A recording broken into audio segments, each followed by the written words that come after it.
Oremos. Senhor nosso Deus, nosso bom Pai, mais uma vez aqui nos encontramos diante da Tua presença e queremos suplicar que o Teu Santo e bom Espírito, Senhor, venha abrir a nossa mente e o nosso coração à compreensão daquilo que Tu nos desejas transmitir através da Tua Palavra. Te rogamos tudo e Te agradecemos em nome do Senhor Jesus. Amém. Queridos amigos, um dos maiores privilégios concedidos por Deus ao ser humano é a oração. Nós podemos, pela fé, segundo nos diz a Sagrada Escritura, nos dirigirmos até ao trono da graça.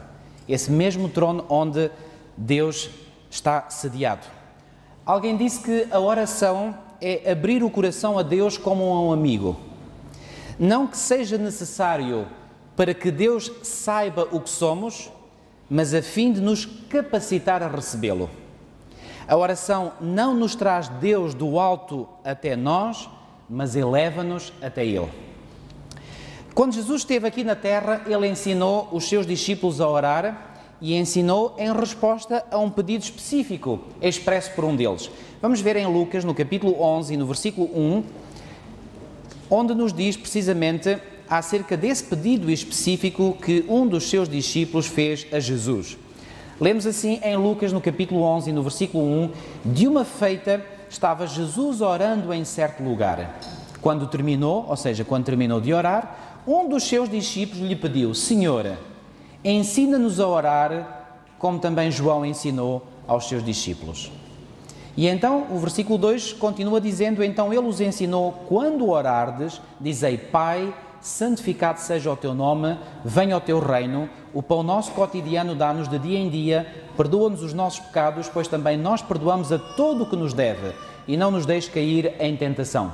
Mateus, no seu Evangelho, no capítulo 6, dá-nos uns poucos mais de detalhes em relação a esta oração modelo que o Senhor nos ensinou. Mateus, capítulo 6, e vamos ler a partir do versículo 9. Mateus, capítulo 6, a partir do versículo 9. Portanto, vós orareis assim, como: Pai nosso, que estás nos céus, santificado seja o teu nome. Venha o teu reino, faça-se a tua vontade, assim na terra como no céu. O pão nosso cada dia dá-nos hoje, e perdoa-nos as nossas dívidas, assim como nós temos perdoado aos nossos devedores. E não nos deixes cair em tentação, mas livra-nos do mal, pois teu é o reino, o poder e a glória para sempre. Amém. Então, Jesus instruiu-os aos seus discípulos a apresentar as suas necessidades diárias diante de Deus e a lançar sobre Ele todos os seus cuidados. E a certeza que Ele lhes deu nessa altura é que todas as suas orações seriam ouvidas. E essa certeza não era só para os discípulos de Jesus no seu tempo, é para nós hoje igualmente. Nós hoje podemos ter a certeza de que as nossas orações podem ser ouvidas por Deus. Mas, questão fundamental, devemos orar a quem? Bom, esta pergunta, a resposta a esta pergunta, quero dizer, parece mais do que óbvia. A quem nos ensinou Jesus a nos dirigirmos em oração? Ao Pai? Pai nosso, que estás nos céus. Repare o que Jesus disse também em Mateus, no mesmo capítulo 6 e no versículo 6. Tu, porém, quando orares, entra no teu quarto e, fechada a porta, orarás a quem? A teu Pai, que está em secreto, e teu Pai que vê em secreto te recompensará. Então, segundo o ensino de Jesus, a quem é que nós devemos orar? Ao Pai. Mas o apóstolo São Paulo, na sua epístola aos Filipenses, no capítulo 4 e nos versículos 6 e 7, diz-nos o seguinte: não andeis ansiosos de coisa alguma, em tudo, porém, sejam conhecidas diante de quem? Diante de Deus, as vossas petições, ou por outras palavras, as vossas orações, pela oração e pela súplica com ações de graças.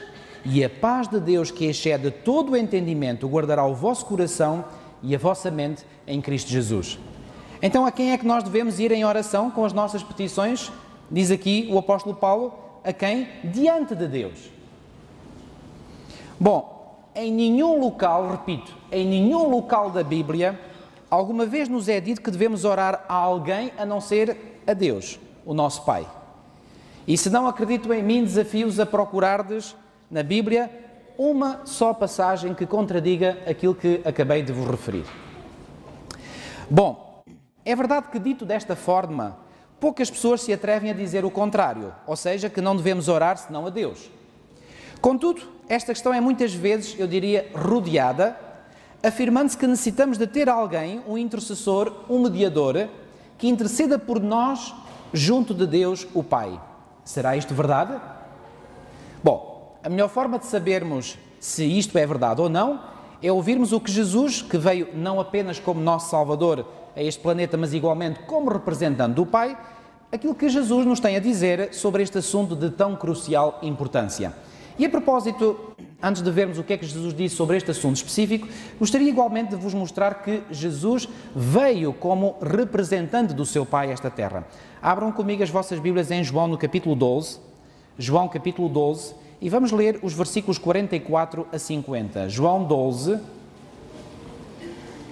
versículos 44 a 50, onde lemos o seguinte: E Jesus clamou dizendo, quem crê em mim, crê não em mim, mas naquele que me enviou. E quem me vê a mim, vê aquele que me enviou. Eu vim como luz para o mundo, a fim de que todo aquele que crê em mim não permaneça nas trevas. Se alguém ouvir as minhas palavras e não as guardar, eu não o julgo. Porque eu não vim para julgar o mundo, e sim para salvá-lo. Quem me rejeita e não recebe as minhas palavras, tem quem o julgue. A própria palavra que tenho proferido, essa o julgará no último dia. Porque eu não tenho falado por mim mesmo, mas o Pai que me enviou, esse me tem prescrito o que dizer e o que anunciar. Eu sei que o seu mandamento é a vida eterna. As coisas, pois, que eu falo, como o Pai me tem dito, assim falo. Então Jesus, através destas palavras, mostrou claramente que ele veio em nome do Pai, enviado pelo Pai, falando aquilo que o Pai lhe colocou na sua boca de falar. Então, sendo assim, vamos ver o que é que Jesus nos disse acerca de nós precisarmos ou não de um intercessor. Ainda em João, no capítulo 14 e no versículo 6, nós temos uma declaração muito importante de Jesus. João, capítulo 14 e versículo 6, onde Jesus diz o seguinte: respondeu-lhe Jesus, eu sou o caminho, referindo-se a ele, Jesus, eu sou o caminho e a verdade e a vida. Ninguém vem ao Pai senão por quem? Senão por mim. Então qual é a ponte de ligação entre nós e Deus o Pai? É Jesus Cristo. Em João, também, mais à frente, no capítulo 16 e nos versículos 23 a 32, vamos ler o seguinte. João, capítulo 16 e a partir do versículo 23. Naquele dia, nada me perguntareis. Em verdade vos digo, se pedirdes alguma coisa a quem? Ao Pai, Ele vos-la concederá em meu nome. Então devemos dirigir-nos a quem? Ao Pai, em nome de quem? Em nome de Cristo. Até agora, versículo 24, nada tendes pedido em meu nome. Pedi e recebereis, para que a vossa alegria seja completa. Versículo 25. Estas coisas vos tenho dito por meio de figuras. Vem a hora em que não falarei por meio de comparações, mas vos falarei claramente a respeito do Pai. Naquele dia pedireis em nome de quem? Em meu nome. E não vos digo que rogarei ao Pai por vós, porque o próprio Pai vos ama, visto que me tendes amado e tendes querido que eu vim da parte de Deus. Mais uma vez aqui Jesus a reforçar que vem da parte de Deus o Pai. Versículo 28. Vim do Pai e entrei no mundo, todavia deixo o mundo e vou para o Pai. Disseram os seus discípulos. Agora é que falas claramente e não empregas nenhuma figura. Versículo 30. Agora vemos que sabes todas as coisas e não precisas de que alguém te pergunte. Por isso cremos que de facto vieste de Deus. Respondeu-lhe Jesus, credes agora? Eis que vem a hora e já é chegada em que sereis dispersos, cada um para a sua casa, e me deixareis só. Contudo, não estou só, afirma Jesus, porque o Pai está comigo. Em João, capítulo 17 e versículo 3, o Senhor Jesus referiu esta verdade fundamental. E a vida eterna é esta, que te conheçam a quem? A ti, o único Deus verdadeiro, e mais a quem? E a Jesus Cristo, a quem enviaste. 1 Timóteo capítulo 2 e versículo 5. Vamos ver se há realmente mais algum intercessor ou mediador entre Deus e os homens, ou entre nós e Deus. 1 Timóteo capítulo 2 e versículo 5. Nós lemos assim: porquanto há quantos deuses? Um só Deus. E quantos mediadores? Um só mediador entre Deus e os homens. E quem é esse único mediador? Esse só mediador? Quem é? Cristo Jesus, homem. Reparem que aqui este texto de Paulo diz que há um mediador, ele não diz entre os homens e Deus. Aqui põe a tónica na mediação entre Deus o Pai e o ser humano, ou seja, Deus a mediar por nós. Em 2 Coríntios 5 nós vamos ver mais em detalhe o que é que significa esta mediação do Pai por nós através de Jesus Cristo. 2 Coríntios capítulo 5 e versículos 18 e 19. Ora, tudo provém de Deus, que nos reconciliou consigo mesmo por meio de Cristo e nos deu o ministério da reconciliação. Reparem agora, versículo 19, capítulo 5 de 2 Coríntios, a saber que Deus estava em Cristo, fazendo o quê? Reconciliando consigo o mundo, não imputando aos homens as suas transgressões, e nos confiou a palavra da reconciliação.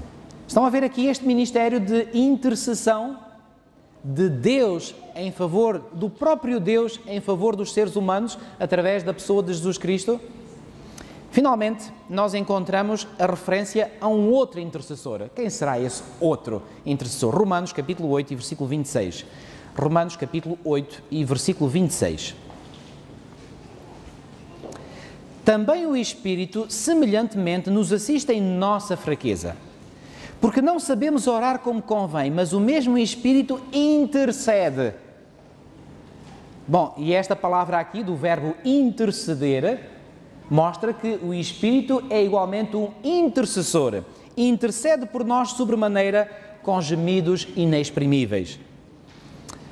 Bom, o que é que nós podemos então concluir? Necessitamos nós de um intercessor, de um mediador entre Deus e nós? Absolutamente que sim. Mas quem é esse mediador?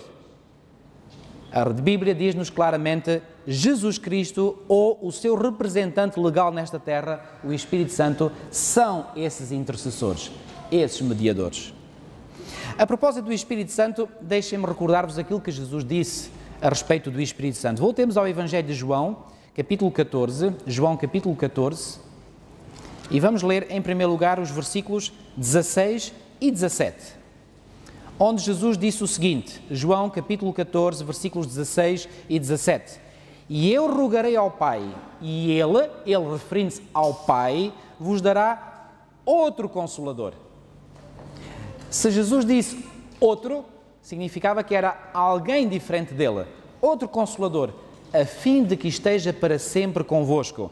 E ainda o versículo 17. O Espírito da verdade, que o mundo não pode receber, porque não o vê, nem o conhece. Vós o conheceis, porque Ele habita convosco e estará em vós. Mais à frente, no mesmo Evangelho de João, capítulo 16, e versículos 12 e 13, versículos 12 e 13 de João 16, nós lemos: tenho ainda muito que vos dizer, mas vós não o podeis suportar agora. Quando vier, porém, o Espírito da verdade, Ele, esse Espírito da verdade, vos guiará a quanta verdade? A parte da verdade? O que é que lá diz? A toda a verdade. Porque não falará por si mesmo, mas dirá tudo o que tiver ouvido e vos anunciará as coisas que hão de vir. Resumindo, quem são então os intercessores entre Deus e a humanidade e entre a humanidade e Deus? Jesus Cristo, homem. E o seu representante legal, o seu único representante nesta terra, o Espírito Santo. Pergunto então, se a Bíblia nos ensina que devemos orar unicamente a Deus, o Pai, e que o único intercessor ou mediador entre nós e Deus é Jesus Cristo, ou o Espírito Santo, portanto como representante de Cristo, Que sentido faz então orarmos a outros seres que não são divinos, como por exemplo orarmos a Maria ou aos chamados santos? Resposta: não faz sentido absolutamente nenhum.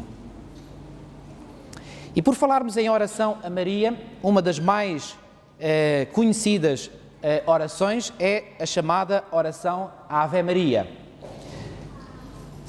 E, segundo a definição que é dada pela própria numa enciclopédia online, a Wikipédia, que diz que a Ave Maria é a principal oração, está lá, a palavra oração, é a principal oração com a qual os católicos saúdam Maria, Mãe de Jesus. Ou seja, a Ave Maria é considerada como sendo uma oração. Então, faz sentido nós orarmos a alguém para além de Cristo e do Espírito Santo? Para além de orarmos ao Pai pelo intercessor de Jesus Cristo ou Espírito Santo? Faz sentido? Pois bem, não faz sentido absolutamente nenhum. Mas vamos ver se analisamos um bocadinho mais em detalhe esta oração conhecida como a oração da Ave Maria. O que é que diz essa oração? O conteúdo desta oração é o seguinte: Ave Maria, cheia de graça, o Senhor é convosco. Bendita sois vós entre as mulheres, e bendito é o fruto do vosso ventre, Jesus. Santa Maria, Mãe de Deus, rogai por nós, pecadores, agora e na hora da nossa morte. Amém. Este é o conteúdo da chamada oração da Ave Maria.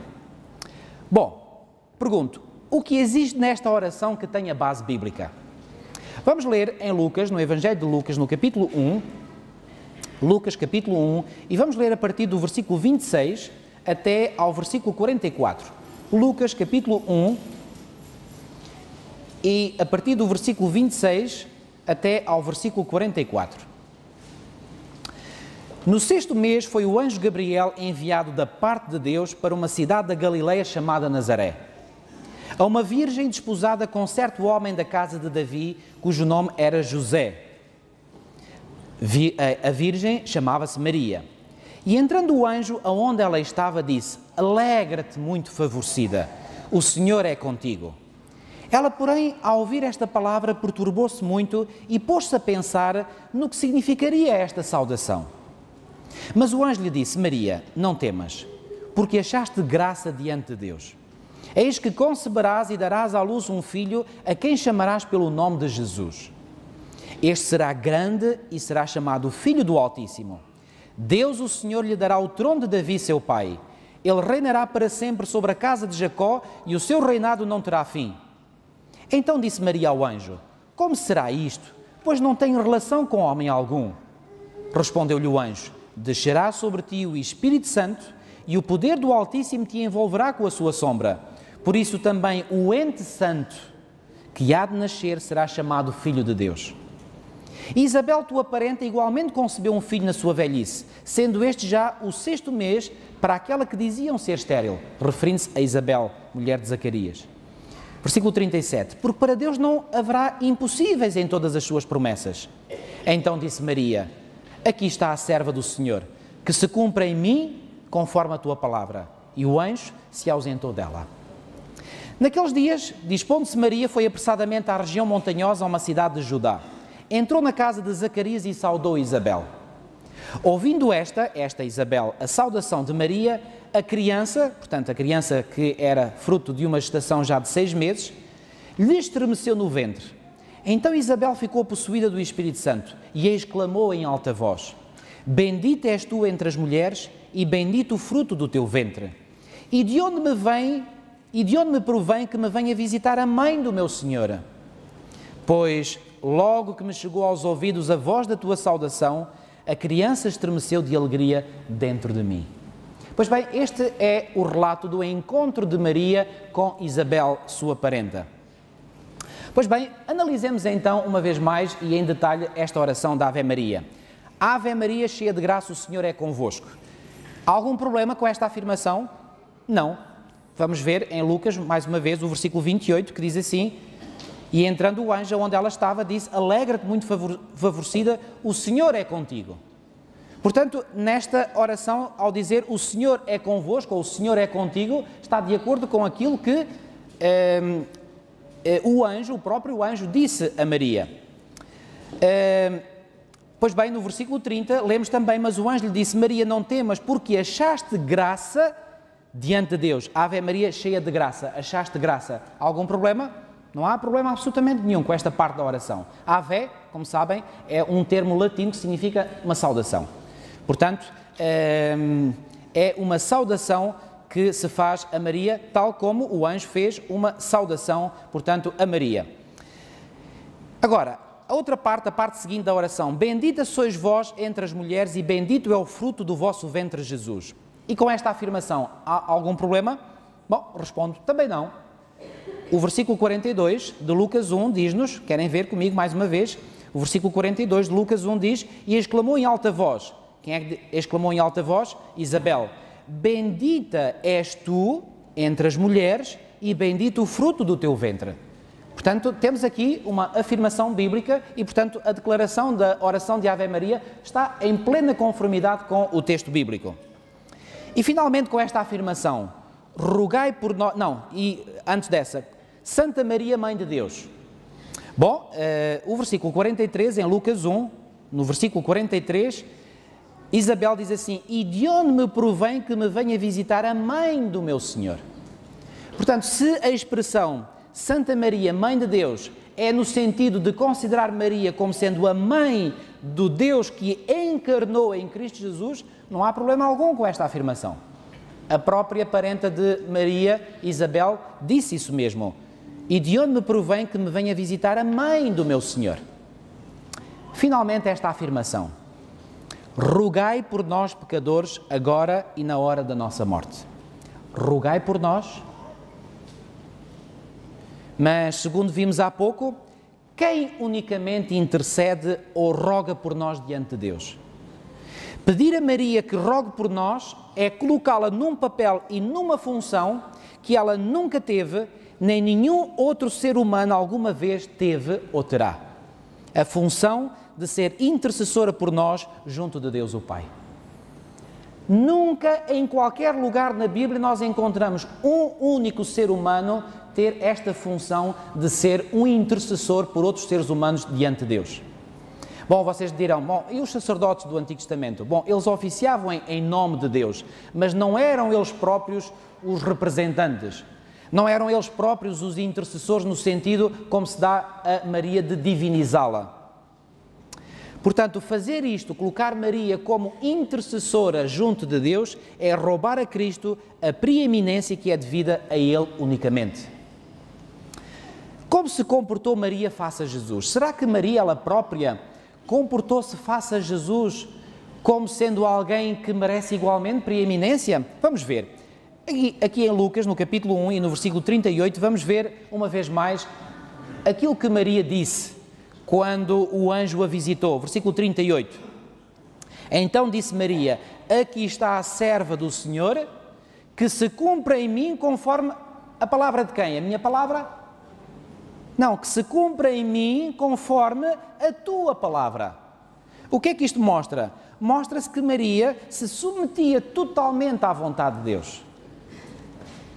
Mas Maria louva unicamente a Deus e reconhece-o como seu Salvador.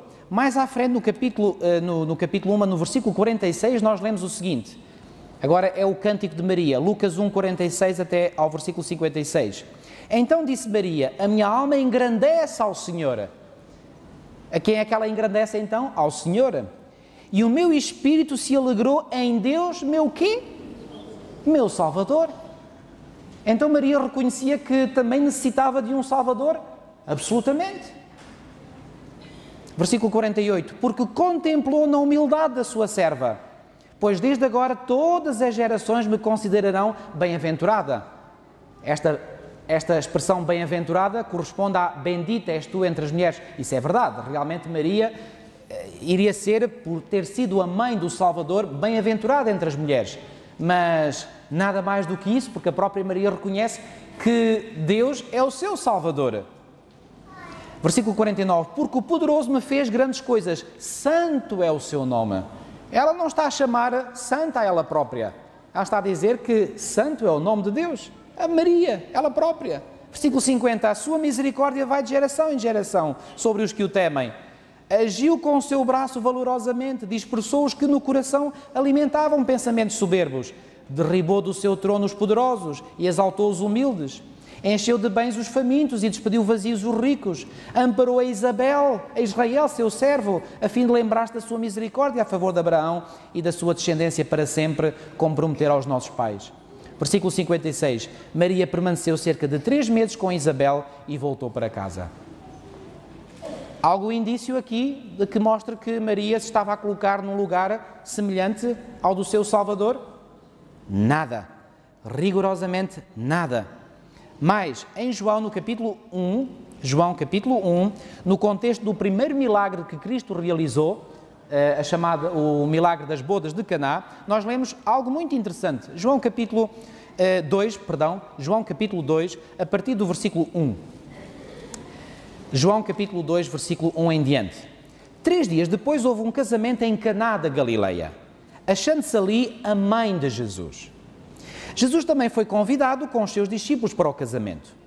Tendo acabado o vinho, reparem bem, a mãe de Jesus lhes disse: eles não têm mais vinho. Mas Jesus lhe disse: mulher, que tenho eu contigo? Reparem como Jesus falava. Reparem, este termo mulher não é um tratamento depreciativo, mas mostra que Jesus a considerava como uma mulher, como qualquer outra mulher. Mulher, que tenho eu contigo? Ainda não é chegada a minha hora. E agora reparem o que é que Maria vai fazer ou dizer. Versículo 5. Então ela, Maria, falou aos serventes: fazei tudo o que ele vos disser. Então quem é que tinha aqui a preeminência? Era ela, Maria, ou era Cristo? Ela não disse: fazei tudo o que eu vos digo. Ela disse: fazei tudo o que ele, Cristo, vos disser. Quem é que estava aqui a colocar numa posição de inferioridade em relação a Cristo? Maria, claramente. Esta era a humildade de Maria. Versículo 6 em diante. Estavam ali 6 talhas de pedra que os judeus usavam para as purificações, e cada uma levava 2 ou 3 maretas. Isto era uma medida antiga. Jesus lhes disse: enchei de água as talhas, e eles as encheram totalmente. Então lhes determinou: tirai agora e levai ao mestre-sala. E eles o fizeram. Tendo o mestre-sala provado a água transformada em vinho, não sabendo de onde viera, se bem que o sabiam os serventes que haviam tirado a água, chamou o noivo e lhe disse: todos costumam pôr primeiro o bom vinho, e quando já beberam fartamente servem o inferior. Tu, porém, guardaste o bom vinho até agora. Com este, diz-nos o evangelista agora, deu Jesus princípio a seus sinais em Caná da Galileia, manifestou a sua glória e os seus discípulos creram nele. Depois disto, desceu ele para Cafarnaum com a sua mãe, os seus irmãos e os seus discípulos, e ficaram ali não muitos dias. Qual foi então a posição de Jesus face a de Jesus? De total submissão. Porque ela reconhecia, vimos há pouco, que Jesus era também o seu Salvador. Então, se Jesus era o seu Salvador, e já agora vamos a Mateus, capítulo 1, no anúncio que o anjo faz a José, Mateus, capítulo 1, e vamos ler a partir do versículo 20. Enquanto ponderava nestas coisas, eis que lhe apareceu em sonho um anjo do Senhor, dizendo: José, filho de Davi, não temas receber Maria, tua mulher, porque o que nela foi gerado é do Espírito Santo. Ela dará à luz um filho, e lhe porás o nome de Jesus, porque ele fará o quê?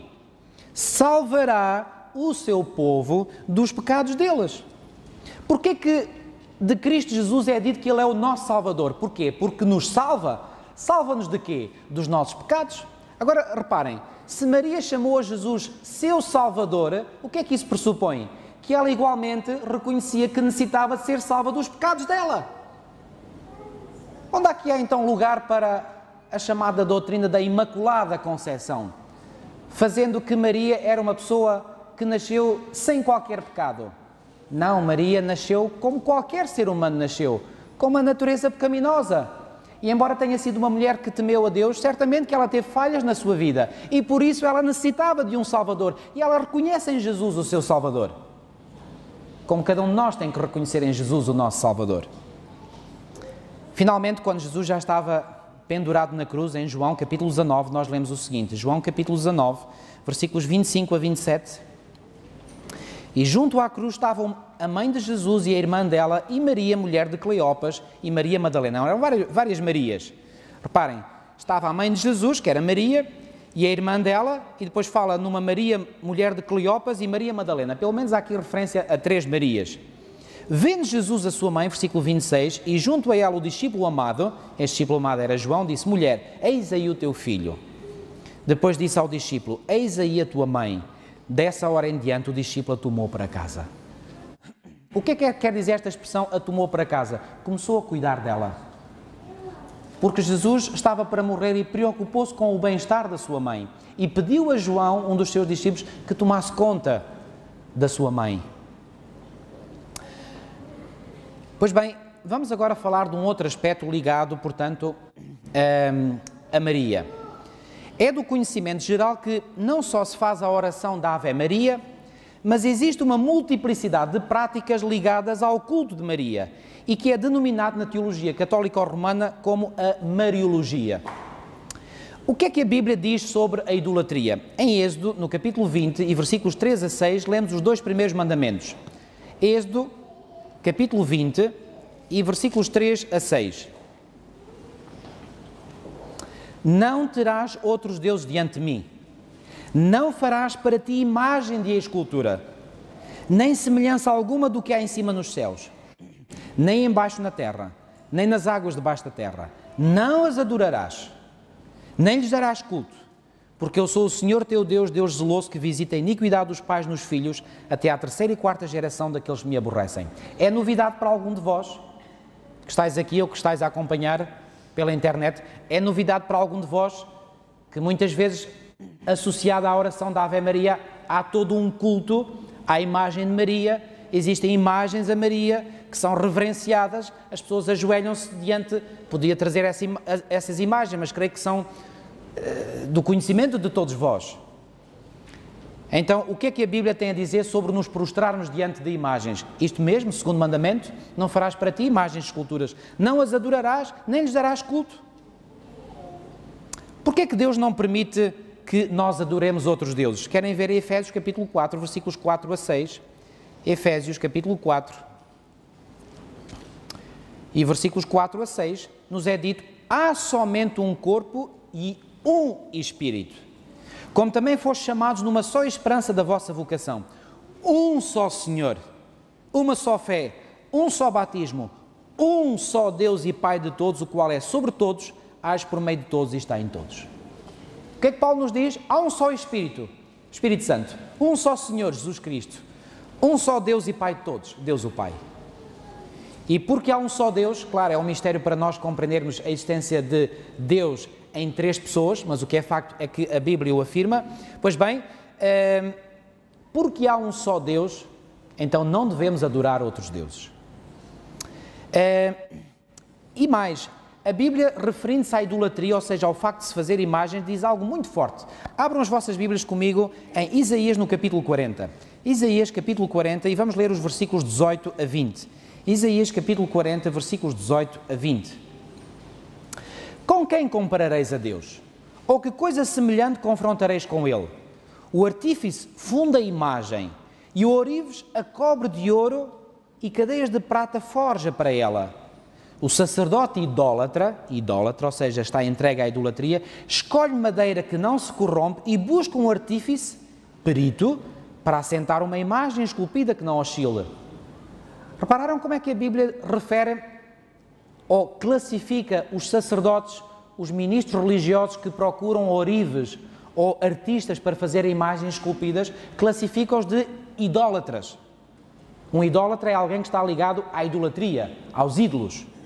Mas, no capítulo 44 de Isaías, e a partir do versículo 9, Isaías capítulo 49, e a partir do 44, perdão, Isaías 44, a partir do versículo 9, nós lemos: todos os artífices de imagens de escultura são o quê? São nada. E as suas coisas preferidas são de nenhum préstimo.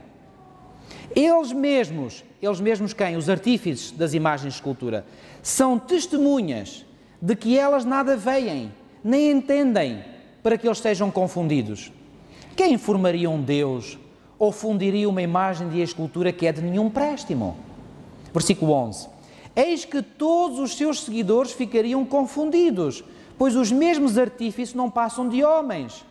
Ajuntem-se todos e se apresentem, espantem-se e sejam a uma envergonhados. Agora reparem nesta descrição que mostra o ridículo que é nós adorarmos imagens. Versículo 12. O ferreiro faz o machado, trabalha nas brasas, forma um ídolo a martelo e forja com a força do seu braço. Ele tem fome e a sua força falta, não bebe água e desfalece. O artífice em madeira estende o cordel e com lápis esboça uma imagem.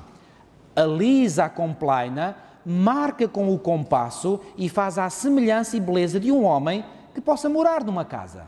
Está aqui a descrição de como um artífice faz uma imagem.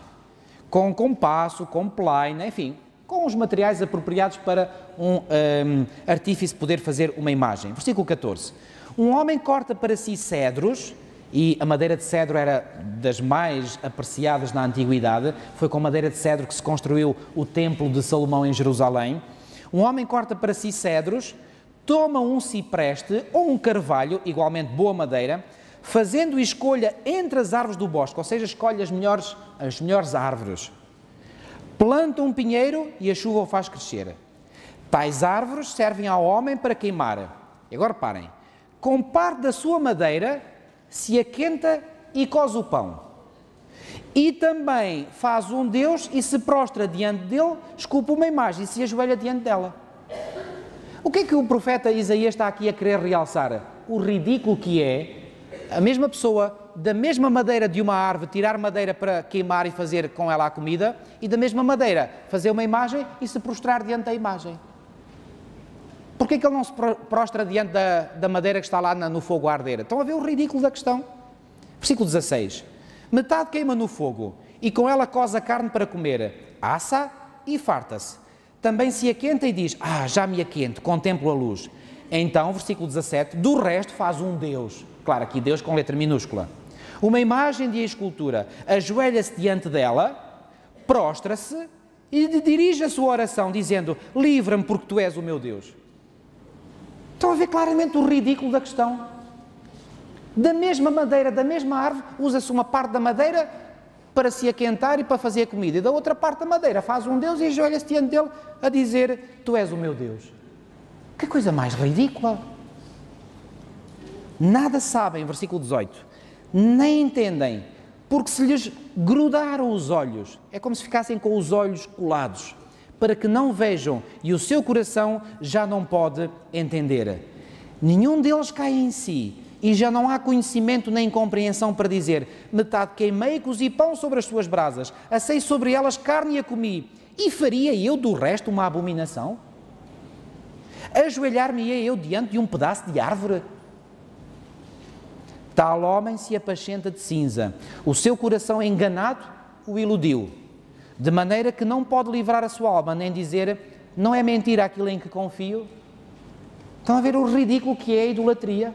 Pegar num bocado de pedra ou num bocado de árvore, aqui o profeta fala de árvore, e com essa madeira utilizar uma parte para fazer o seu alimento, cozer o seu alimento, e com outra ajoelhar-se. Mas em Abacuque, no capítulo 2, Abacuque, capítulo 2, Abacuque, no capítulo 2, e nos versículos 18 e 19, lemos o seguinte: que aproveita ao ídolo, visto que o seu artífice o esculpiu? E a imagem de fundição, mestra de mentiras, para que o artífice confie na obra, fazendo ídolos mudos? Ai daquele que diz à madeira, acorda, e à pedra muda, desperta. Pode o ídolo ensinar? Eis que está coberto de ouro e de prata, mas no seu interior não há fogo nenhum. Não vemos nós, igualmente, estatuetas a Maria, feitas de quê? Umas de madeira, outras de pedra, muitas delas cobertas de ouro ou prata, servem para quê? Nada. Rigorosamente nada. E aqueles que se dedicam a este tipo de culto são estultos, completamente estultos, insensatos. Mas há algo ainda mais grave. Quando se presta culto a um ídolo, a quem é que, segundo o apóstolo Paulo, se presta verdadeiramente culto? Querem ver? Abram as vossas Bíblias, leiam com os vossos próprios olhos. 1 de Coríntios capítulo 10, 1 de Coríntios capítulo 10, versículos 19 a 21. Que digo, pois? Que o sacrificado ao ídolo é alguma coisa? Reparem que aqui o apóstolo Paulo está a falar de coisas sacrificadas a ídolos. E ele diz, mas o ídolo é alguma coisa? Ou o sacrificado ao ídolo é alguma coisa? Ou que o próprio ídolo tem algum valor? Portanto, Paulo está a dizer, não, subentendendo a sua pergunta, não tem valor algum. Mas agora ele vai mais fundo. E olha o que ele diz no versículo 20. Antes digo que as coisas que eles sacrificam é a quem que as sacrificam? O que é que lá diz? É a demónios que as sacrificam e não a Deus. E eu não quero que vos torneis associados aos demónios. Não podeis beber o cálice do Senhor e o cálice dos demónios. Não podeis ser participantes da mesa do Senhor e da mesa dos demónios. Quando se adora um ídolo, é verdade que aquele ídolo é mudo, é ridículo nos prostrarmos diante de um ídolo, mas mais, Paulo chega ao ponto de dizer que aquelas pessoas que adoram ídolos, na verdade, não estão a adorar no vazio, estão a adorar a alguém, e esse alguém ele identifica como sendo demónios. Isto é duro, é forte, mas é o que está na palavra de Deus. 2 de Coríntios capítulo 6, 2 de Coríntios, capítulo 6, versículos 14 a 18. Paulo faz este conselho, não vos ponhais em julgo desigual com os incrédulos, porquanto que sociedade pode haver entre a justiça e a iniquidade, ou que comunhão da luz com as trevas, que harmonia entre Cristo e o maligno, ou que união do crente com o incrédulo, que ligação há entre o santuário de Deus e os ídolos? Porque nós somos santuário do Deus vivente, como Ele próprio disse, habitarei e andarei entre eles, serei o seu Deus e eles serão o meu povo. Por isso, ou seja, porque nós somos propriedade exclusiva de Deus, não devemos ter nada a ver com os ídolos. E o Senhor faz-nos este conselho, por isso retirai-vos do meio deles, separai-vos, diz o Senhor, não toqueis em coisas impuras, e eu vos receberei. Serei vosso Pai e vós sereis para mim filhos e filhas, diz o Senhor Todo-Poderoso. Qual é a mensagem da palavra de Deus? Todos aqueles que são crentes em Deus se devem afastar de toda e qualquer idolatria, porque não pode haver comunhão entre Deus e a idolatria, entre Deus e os ídolos, porque os ídolos, quando está a adorar os ídolos, está-se a adorar demónios. Eu repito, esta é uma mensagem dura, mas é a pura das verdades. Vamos falar de um outro aspecto relacionado com Maria. Ascendeu Maria aos céus? É verdade que a Bíblia diz-nos que muitos santos ressuscitaram quando Jesus ressuscitou. Querem ver? Em Mateus, no capítulo 27, Mateus capítulo 27, e versículos 51 a 53. Permitam-me ler o versículo 50 também. E Jesus, clamando outra vez com grande voz, entregou o Espírito. Trata-se do momento em que Jesus expirou, morreu.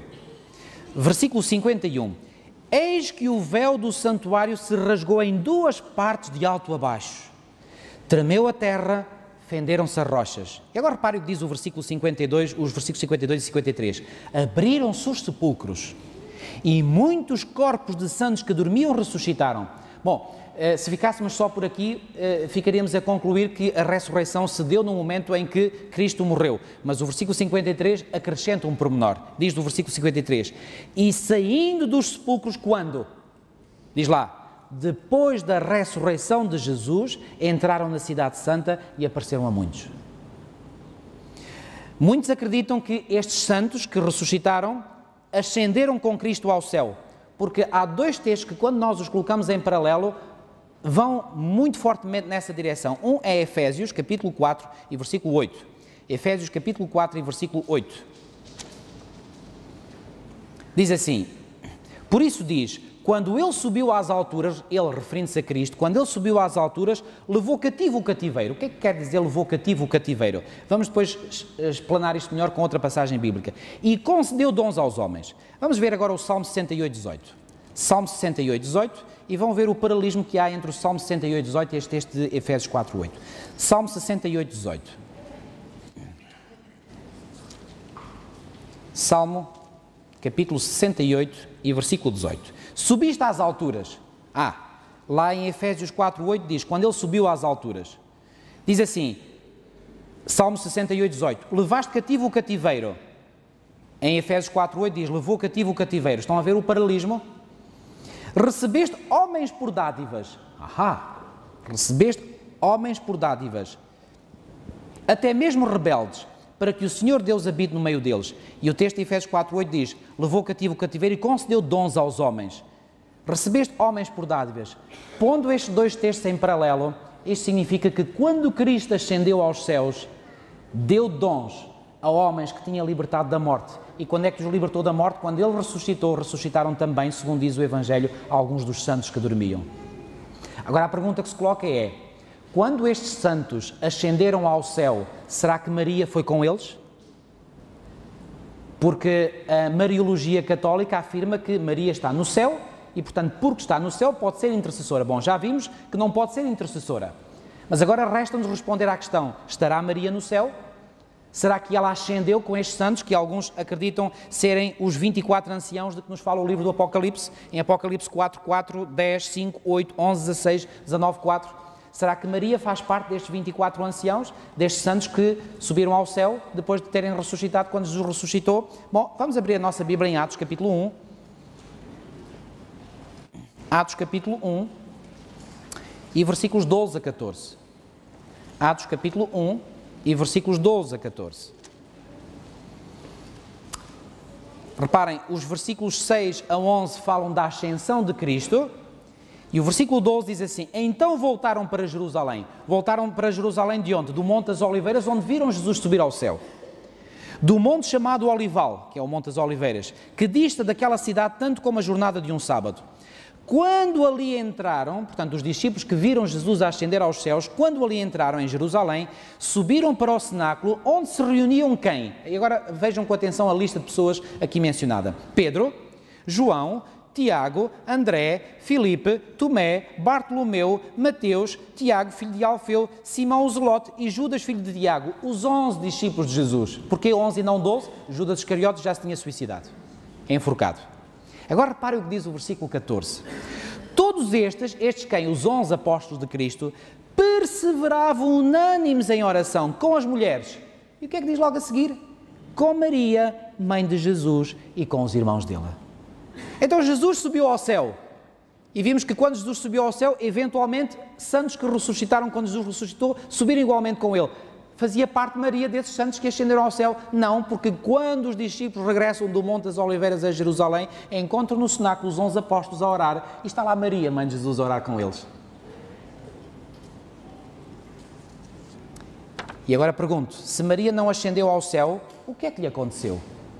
Bom, o que aconteceu a Maria acontece a qualquer um dos mortais. Ela faleceu e aguarda a ressurreição dos justos, que terá lugar por ocasião da segunda vinda de Cristo.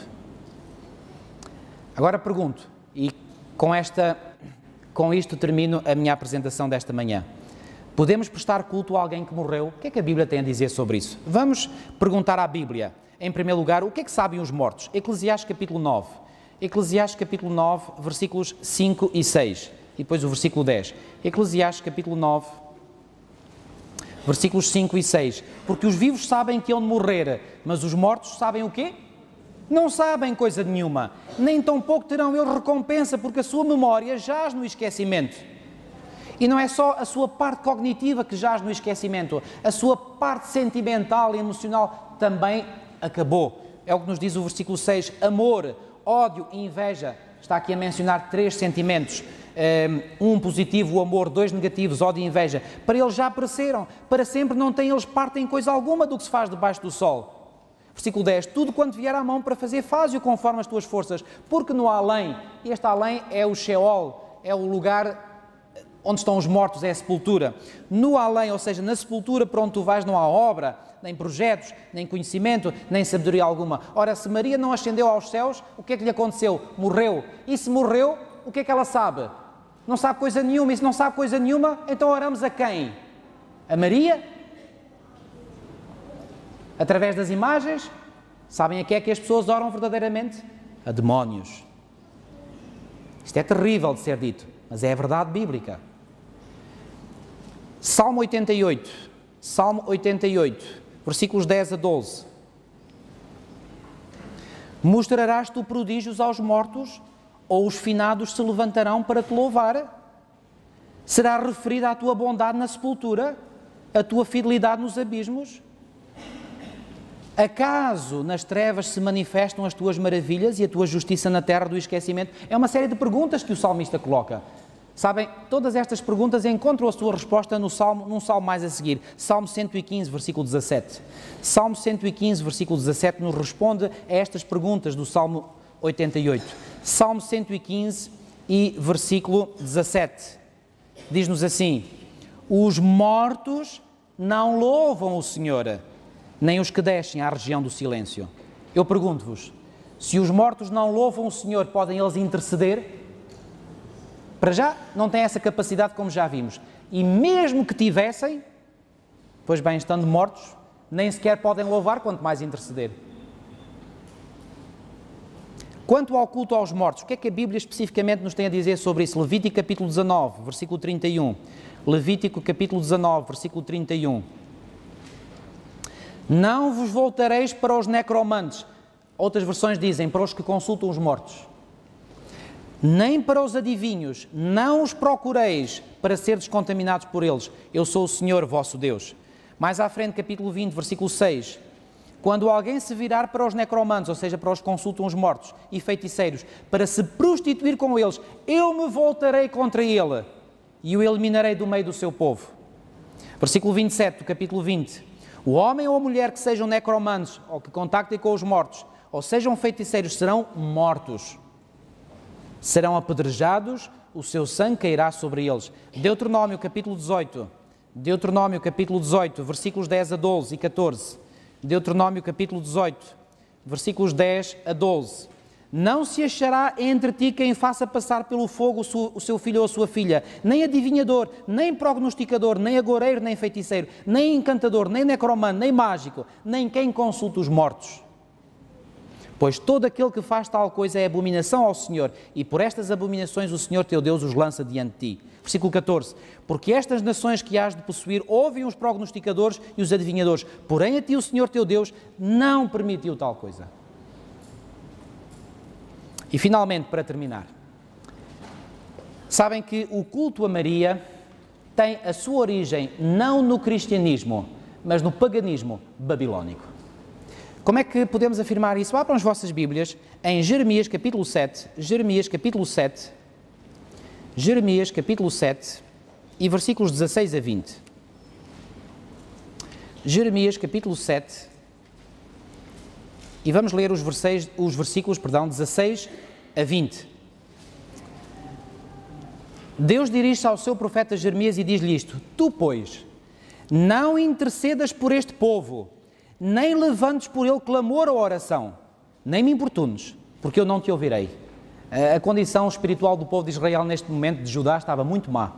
Agora reparem, o Senhor continua a dizer ao seu profeta Jeremias, versículo 17: acaso não vês tu o que andam fazendo nas cidades de Judá e nas ruas de Jerusalém? Os filhos apanham a lenha, os pais acendem o fogo e as mulheres amassam a farinha para se fazerem bolos a quem? À Rainha dos Céus. E oferecem libações a outros deuses para me provocarem à ira. Acaso é a mim que eles provocam à ira, diz o Senhor, e não antes a si mesmos para a sua própria vergonha? Portanto, assim diz o Senhor Deus: eis que a minha ira e o meu furor se derramarão sobre este lugar, sobre os homens e sobre os animais, sobre as árvores do campo e sobre os frutos da terra. Arderá e não se apagará. Porquê que o Senhor está indignado com o seu povo? Porque se entregam à idolatria. E quem é uma das personalidades que é adorada? Uma que aparece aqui com a designação de Rainha dos Céus. Ora, esta classificação Rainha dos Céus, curioso, é exatamente isto que os católicos usam, esta designação, para se referir a Maria, a Rainha dos Céus. Este culto a Maria tem origem pagã. É um culto a um Deus que não existe, ou seja, a um demónio. Mas, ainda no livro de Jeremias, capítulo 44, versículos 15 a 28, Jeremias capítulo 44, e com este texto vamos terminar. Jeremias capítulo 44, versículos 15 a 28.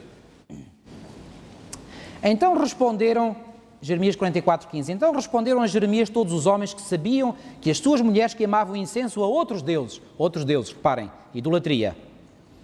E todas as mulheres que se achavam ali em pé, grande multidão, como também todo o povo que habitava na terra do Egito, em Patros, dizendo: quanto à palavra que nos anunciaste, ou seja, é o povo a responder a Jeremias. Jeremias enunciou-lhes a palavra e agora eles respondem. E sabem como é que respondem? De forma rebelde. Quanto à palavra que nos anunciaste em nome do Senhor, não te obedeceremos a ti. Rebeldia total. Antes, reparem o que eles vão dizer, certamente toda a palavra que saiu da nossa boca, isto é, queimaremos incenso à Rainha dos Céus e lhe ofereceremos libações como nós, nossos pais, nossos reis e nossos príncipes temos feito nas cidades de Judá e nas ruas de Jerusalém. Tínhamos fartura de pão, prosperávamos e não víamos mal algum. Tu enviaste-nos uma mensagem supostamente em nome do Senhor. Olha, a nossa resposta para ti é: não te obedeceremos a ti. Vamos continuar a prestar incenso à Rainha dos Céus. Por acaso, não se queima também incenso à chamada Virgem Maria, a Maria? Mas que coincidência. Versículo 18. Mas desde, dizem eles ainda a Jeremias, desde que cessámos de queimar incenso à Rainha dos Céus e de lhe oferecer libações, tivemos falta de tudo e fomos consumidos pela espada e pela fome. Quando queimávamos incenso à Rainha dos Céus e lhe oferecíamos libações, acaso lhe fizemos bolos que a retratavam e lhe oferecemos libações sem nossos maridos? As mulheres estão a dizer: não, foi tudo de acordo com os maridos, ou seja, tão pecadores eram as mulheres quanto eram os maridos. Estavam todos em apostasia. Versículo 20. Então disse Jeremias a todo o povo, aos homens e às mulheres, porque eram tanto uns como outros, a todo o povo, que lhe tinha dado esta resposta dizendo: quanto ao incenso que queimaste nas cidades de Judá e nas ruas de Jerusalém, vós e vossos pais, os vossos reis e os vossos príncipes e o povo da terra, acaso não se lembrou disso o Senhor, nem lhe andou isto pela mente? O Senhor já não podia por mais tempo sofrer a maldade das vossas obras, as abominações que cometestes, pelo que a vossa terra se tornou deserta, um objeto de espanto e desprezo e desabitada, como hoje se vê. Ou seja, porque é que as maldições vieram sobre esse povo? Precisamente porque eles estavam entregues à idolatria. E dentro da idolatria que praticavam a idolatria à Rainha dos Céus. Versículo 23. Pois queimaste incenso e pecaste contra o Senhor, não obedeceste à voz do Senhor e na sua lei, nos seus testemunhos não andastes. Por isso vos sobreveio este mal, como hoje se vê. Disse mais Jeremias a todo o povo e a todas as mulheres: ouvi a palavra do Senhor, vós todo o Judá, que estáis na terra do Egito. Assim fala o Senhor dos exércitos, o Deus de Israel, dizendo: vós e vossas mulheres, não somente fizeste por vossa boca, senão também que cumpris por vossas mãos os vossos votos, a saber, certamente cumpriremos os nossos votos que fizemos, de queimar incenso à Rainha dos Céus e de lhe oferecer libações. E agora o Senhor diz, através do seu profeta, a essas pessoas: confirmai, pois, perfeitamente os vossos votos, sim, cumpri-os. Vocês querem ir por esse caminho? Então, ide. Mas sabei uma coisa, versículo 26. Portanto, ouvi a palavra do Senhor, vós todo o Judá, que habitais na terra do Egito. Eis que eu juro, pelo meu grande nome, diz o Senhor, que nunca mais será pronunciado o meu nome por boca de qualquer homem de Judá em toda a terra do Egito, dizendo: tão certo como vive o Senhor Deus. Eis que velarei sobre eles para quê? Para mal e não para bem. Todos os homens de Judá que estão na terra do Egito serão consumidos à espada e à fome, até que se acabem de todo. Os que escaparem da espada tornarão da terra do Egito à terra de Judá, poucos em número, e todos os restantes de Judá que vieram à terra do Egito para morar saberão se subsistirá a minha palavra ou a sua. O que é que o Senhor está a dizer? Palavras duras. Vocês querem continuar na vossa idolatria de prestar incenso e libações à Rainha dos Céus? Pois bem, continuem, mas sabem uma coisa: vós ireis ser destruídos. Forte. Concluindo, primeira conclusão: a oração a Maria, na sua parte final, é um erro e mesmo uma blasfémia contra Deus. Porque Maria não é, nem pode ser intercessora por nós diante de Deus e, para além disso, ela está morta, não está no céu. Segunda conclusão: por outro lado, o culto a Maria também é uma transgressão direta do segundo mandamento da lei de Deus, pois este proíbe prestar culto a imagens de escultura, o que está manifestamente presente no culto a Maria. Por último, terceira conclusão: mas prestar culto a imagens idolátricas e a pessoas mortas equivale, segundo a Bíblia, a prestar culto a demónios, algo a que somos aconselhados pelo Deus da Bíblia a nos afastarmos completamente. Não terás outros deuses diante de mim, diz-nos o segundo mandamento. E em Deuteronômio 6, 4 a 6 lemos: ouve Israel, o Senhor nosso Deus é o único Senhor. Amarás, pois, o Senhor teu Deus de todo o teu coração, de toda a tua alma e de toda a tua força. Estas palavras que hoje te ordeno estarão no teu coração. A quem é que devemos unicamente a nossa adoração? A Deus unicamente. Tudo o resto que nós possamos fazer é transgressão, violação de ordens e mandamentos diretos de Deus. Se nós queremos ter a bênção de Deus, afastemo-nos, conforme lemos há pouco, afastemos de toda a prática que tem a ver com o culto a demónios. Que Deus nos ajude e que possamos ser fiéis ao nosso Deus. É a minha oração. Amém.